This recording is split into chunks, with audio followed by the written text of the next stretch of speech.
Terry Johnson. We can provide a strong national defense in this country and still cut military spending by 43%. I am promising to submit a balanced budget to Congress, which is a 43% reduction in military spending, which only goes back to the year 2003, which I think surprises a lot of people. But a 43% reduction in military spending involves taking our nuclear warheads from 2,300 down to 500.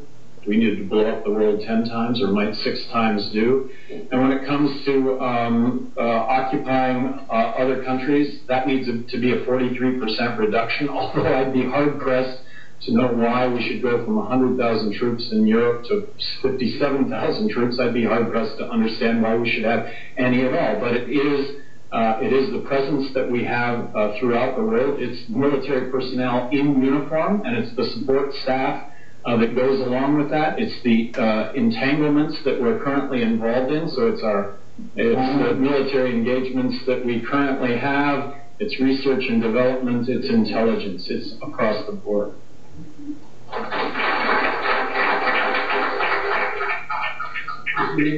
Well, it's an easy one for me. I've been keeping up with my campaign. You know what my policy is. As soon as I will entertain the fantasy that I'll actually be elected president for just a moment, and tell you that as soon as I finish taking the office, the oath, I'm going to declare peace. I'm going to tell the world that America's going to be at peace. And I expect the Joint Chiefs of Staff within 90 days to have plans ready to disembark all military personnel from every station over outside the American shores and bring them all home. You know, one of the big three in our budget. You can do away with the military. You can do away with everything except military, Social Security, Medicare, and we'd still be going broke. We'd still be going into debt.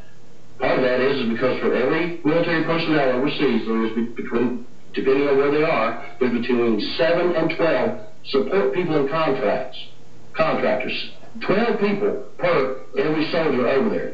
That's why it's costing so much. Bring them all home.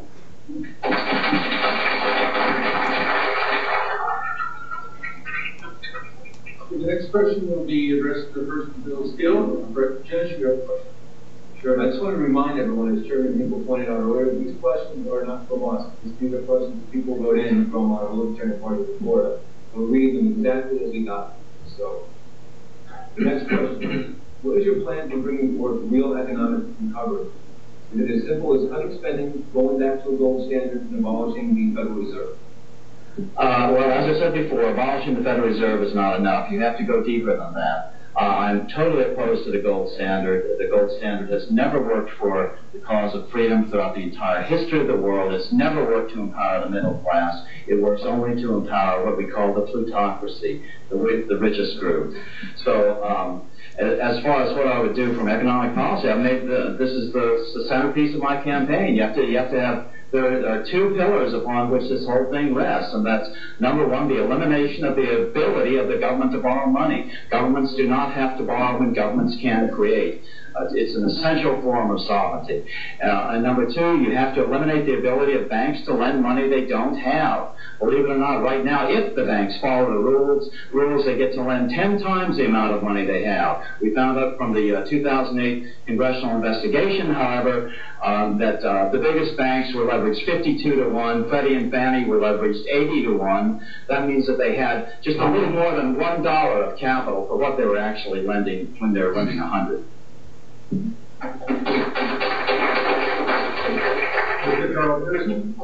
Colleges and universities don't train people for jobs. They give them a different type of education. Our economy has changed in the past 2 decades. We need to have people that are trained in technology. In order for small business to grow and to create jobs, we need a different kind of educational structure. This can be done and should be done through competition. The only way to get competition in education is to deregulate education and allow small business and anyone to create the training programs that we need to train people to go to work for small business. We'll have all the jobs that we want if we do that. And that's what we have to focus on. The cost of an education is only $2,000 a year if it's in an unregulated environment. It's a half a package of cigarettes a day. But we've been charging people so much that they can never earn that when they go to work, if they get a job at all. So that we have an enormous amount of unpaid student loan debts. We have people that don't have jobs. We have unemployment. We have misery, and that's my proposal.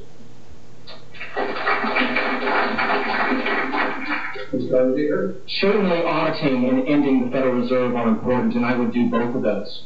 As we all know, that the Federal Reserve is nothing more than a private bank who has been using its debt-based currency to inflate the monetary supply, and to basically, which culminates in the ruin of all of our life savings.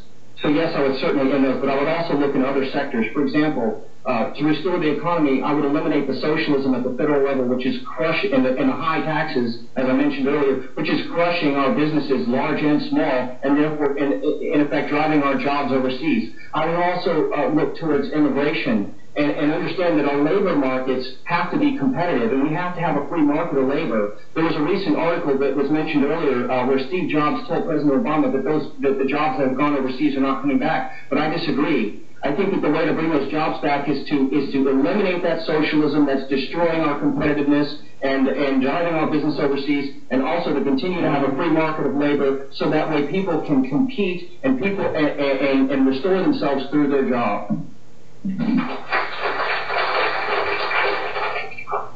Mr. Gary Johnson. I think the biggest threat to our national security, I think the biggest threat to our economy is that we continue to erode the purchasing power of the dollar by printing money. We need to have strong U.S. dollar policies as opposed to weak U.S. dollar policies, and to do that, fundamentally, you've got to start with slashing spending. So my advocacy for a balanced budget really does address the problem of a weaker dollar, stronger dollar versus weaker dollar.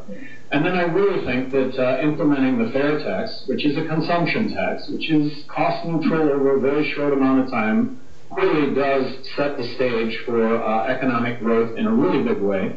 And then, as governor of New Mexico, they did a study which presidential candidate running for office had the best record when it came to jobs. And that actually turned out to be me. And when asked, well, what did you do? I said, nothing. Government doesn't create jobs. The private sector does. But I did have an impact. I did have an impact when it came to rules and regulations, which I'm going to argue got better on a daily basis in New Mexico.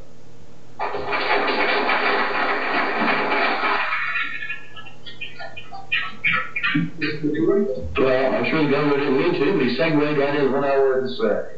I appreciate it. Why would I not have mentioned that? Spending does have to be addressed. We don't need to cut spending. We don't need to reduce spending. We don't need to freeze spending. Anything that frozen can be thawed out again. We need to stop spending. Stop spending and stop printing. We've got to find deep cuts. Like I was just alluding to before. If you did away with everything, literally everything in the federal budget, every single item, and left military, Social Security, and Medicare, we'd still be going into debt. We've got to address the spending problem that we have, and what you do about that is to stop. We've got to deregulate. As Governor Johnson was just pointing out, what did he do? What can the president do to create jobs? Get out of the way. Get out of people's way. Deregulate. The last thing I would do is I would lobby for repealing all legal tender laws. Return precious metals to the currency market. It would be wrong the Fed would go away, because nobody wants money that's not worth the paper it's printed on.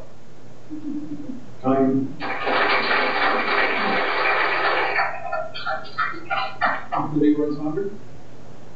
People always focus on how much money the government is spending. You need to understand why the government is spending that. They're using our government as a money laundering system. While we're spending $2 billion a week, somebody's making $2 billion a week. This is why government expands exponentially, because it's big business.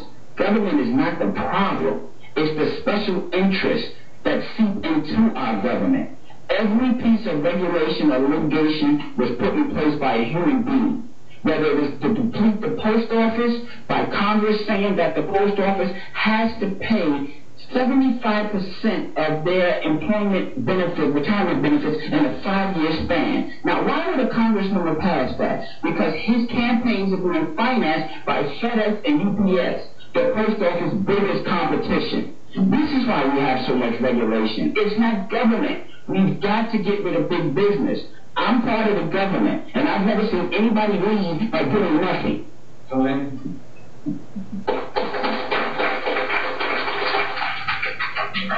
Next up, we'll start off with Carl Pearson, and I'll read those and pose the question. Is there a case, or are there any cases whereby the United States should intervene militarily in a foreign country? We're trying not to have war, and you're saying if the president goes over to a country and that he's captured by some terrorists, do we have an interest in trying to save him by military intervention? I'd say yes. So I can see that there are instances where we need to defend our interests, and that's one clear-cut instance where I think we should. Mr. R.J. Hurst?